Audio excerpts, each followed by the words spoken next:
Pertama, Assalamualaikum warahmatullahi wabarakatuh. Salam.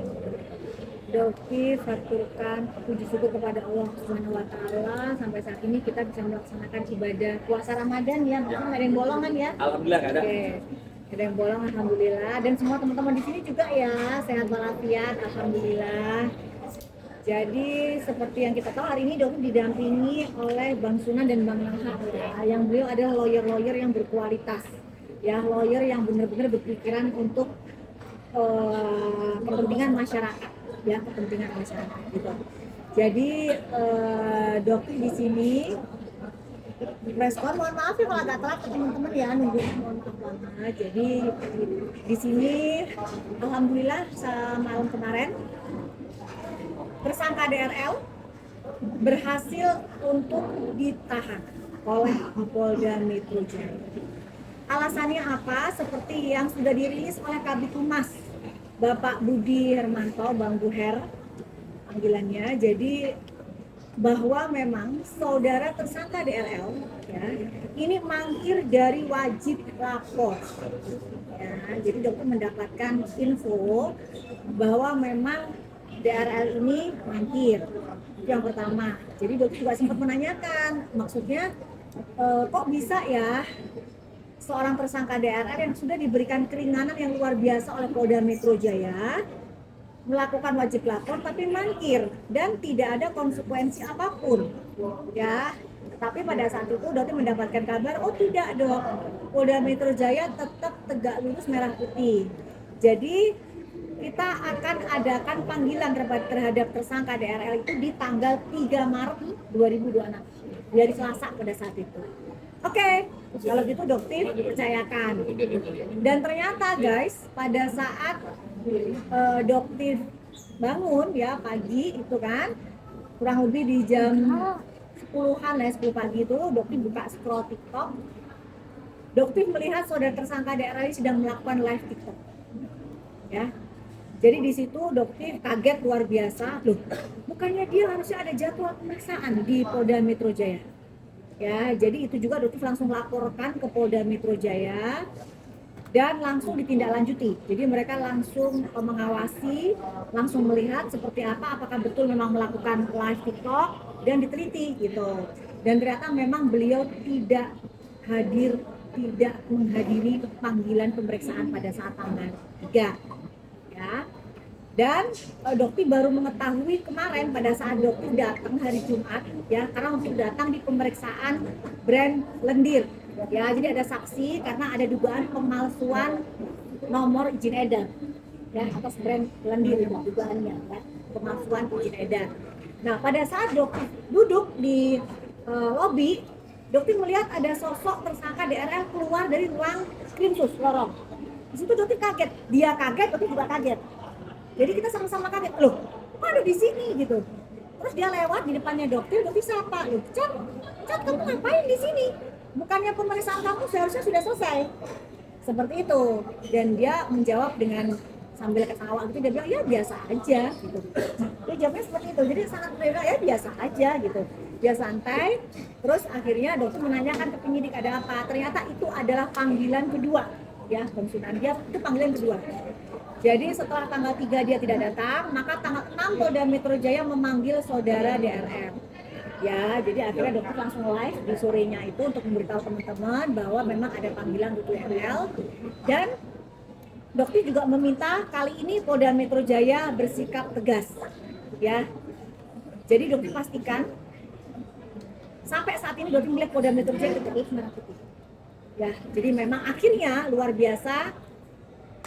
Yang selama ini dokter harapkan ya bertanggung jawab, bukan untuk dipenjara ya Bang Sunan ya, tapi dia bertanggung jawab atau ada efek jerak ya yang mungkin dengan jalan penahanan. Dan yang membuat dokter itu kadang-kadang sampai sekarang masih terharu ya guys ya, kan kalau mikirnya masih terharu.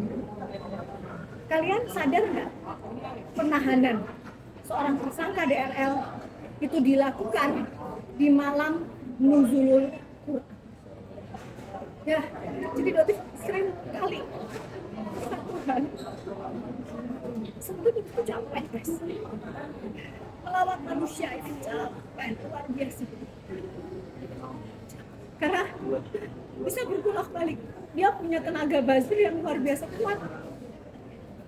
Dan yang tidak fakta itu bisa menjadi fakta, digiring opini ke masyarakat.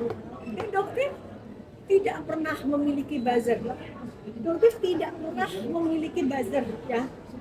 Bahkan dokter juga minta konsumen, siapapun yang bisa membuktikan dokter memiliki buzzer, dokter kasih 1 miliar. Ya, jadi sadar ya Allah, yang membuat semangat dokter salah satunya support dari masyarakat yang smart, yang pintar, teman-teman wartawan, teman-teman reporter, jurnalis yang luar biasa sampai detik ini masih mendukung. Dan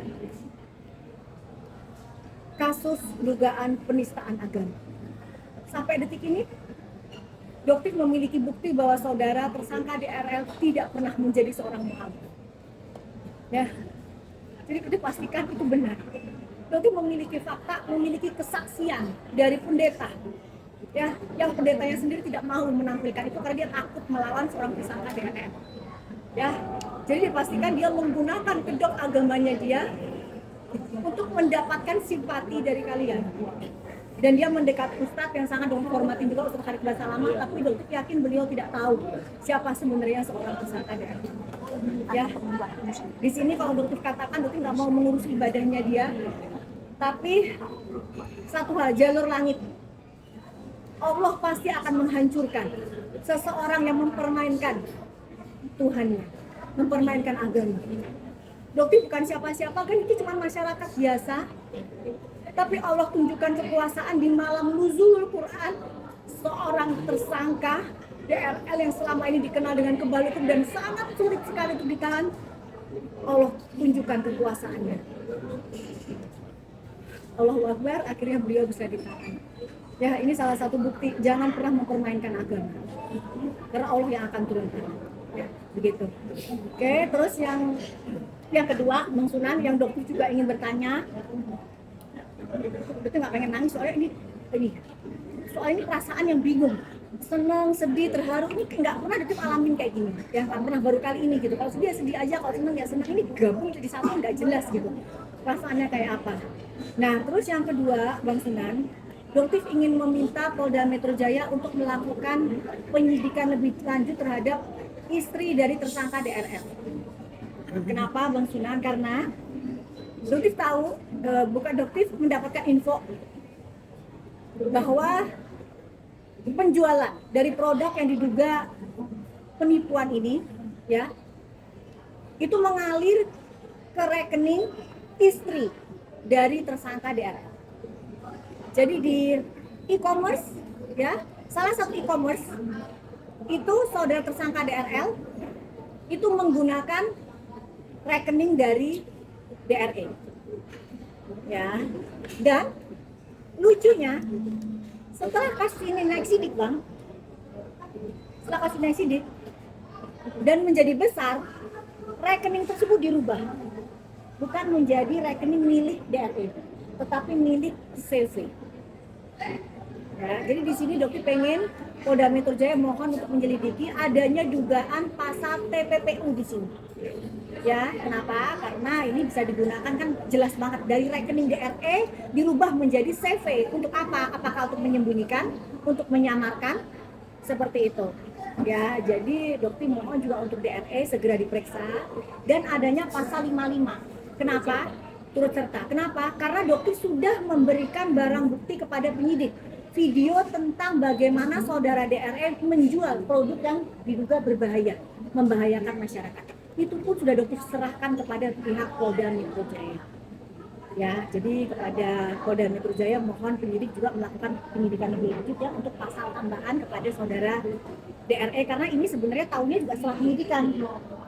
Ya, jadi setelah, dan diceritakan oleh adiknya dari tersangka DRL sendiri, ya, bahwa memang uang penghasilan dari ini itu dimasukkan ke dalam rekening DRE istrinya, seperti itu, ya.